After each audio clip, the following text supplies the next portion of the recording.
Hi there, Malcolm here with my 317th Booktube video, and today I'll be bringing you a review for Marvel Select Loki, Vote Loki. I found this in the charity shop. It's one of the earlier Marvel Selects of this run from 2021. So we'd have the titular story and then some historical ones featuring Loki for reasons. And so this collects Vote Loki, The Amazing Spider-Man number 503 and 504, which obviously features Loki, Material from Avengers number 300, and A Journey into Mystery number 85, which I believe is Loki's first ever appearance. So in the main story, Vote Loki, there's a presidential campaign, there's a debate on, which is suddenly attacked by Hydra agents, and Loki appears and intervenes, saving the day, also it all appears, and despite words to the contrary, ends up running for president. And the story is mostly told from Nisa's point of view. She's one of the many journalists there to cover the debate, and as a child, her home was destroyed when the Avengers were battling against the evils of Loki. So she's not exactly his number one fan. Loki claims to have turned his back on evil and is wanting to do good now. She doesn't really buy into it, but everything she writes on him is twisted to make him look great, and that she's endorsing him. It's a really interesting one because Loki, at no point does he say, I'm not going to lie to everybody. In fact, everyone expects me to lie. I'm also acting as a politician, where they also lie, so of course I'm going to be lying. I am blatantly going to lie to you. And so everything is then found out about what happened in his campaign. I said I was going to lie.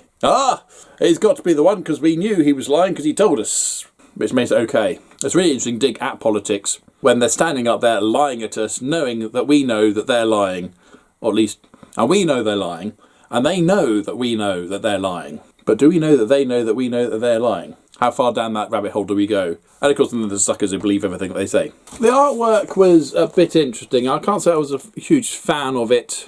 I would say the faces of the characters was a little inconsistent, and Loki and Nina particularly looked almost different in every single panel. But very much a case of what is he really up to? And then at the conclusion, you get, oh, okay then. It wasn't a huge disappointment. It didn't really go anywhere or do anything apart from being a platform to have a dig at politicians, which is always worthwhile, I suppose. You also have a few extra characters to feature. There's Angela and the Mighty Thor. Then there's the Spider-Man story. It's unusual as an extra story in these because it's a 2-comic extra story where Morwen returns. She takes possession of a body of somebody and Spider-Man tries to deal with this and Loki comes in as well. It's a little bit complex. Loki and Spider-Man sort of team up and sort of work together in as much as they can't really trust each other. I didn't really know who Morwen was, so that impact didn't really mean anything to me. But it was an okay story. I did like the fact that Loki's trying to do this thing which is of benefit, but of course Spider-Man can't trust him at all. A big Spider-Man story, there's some really funny lines in it as well. Made me chuckle a couple of times. I particularly like the scene of them sitting on a rooftop having a New York hot dog, and Loki is that impressed with the cuisine that Spider-Man has introduced him to. I did like the artwork. I thought it was much better. Very crisp and clean. So that was quite good.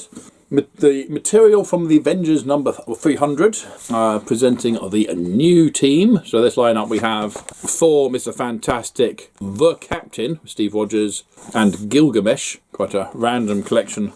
Basically, Loki's been exiled. He throws a bit of a tantrum, tries to get Thor into trouble, but only ends up having another Avengers team being formed to stop him doing the things he's been doing.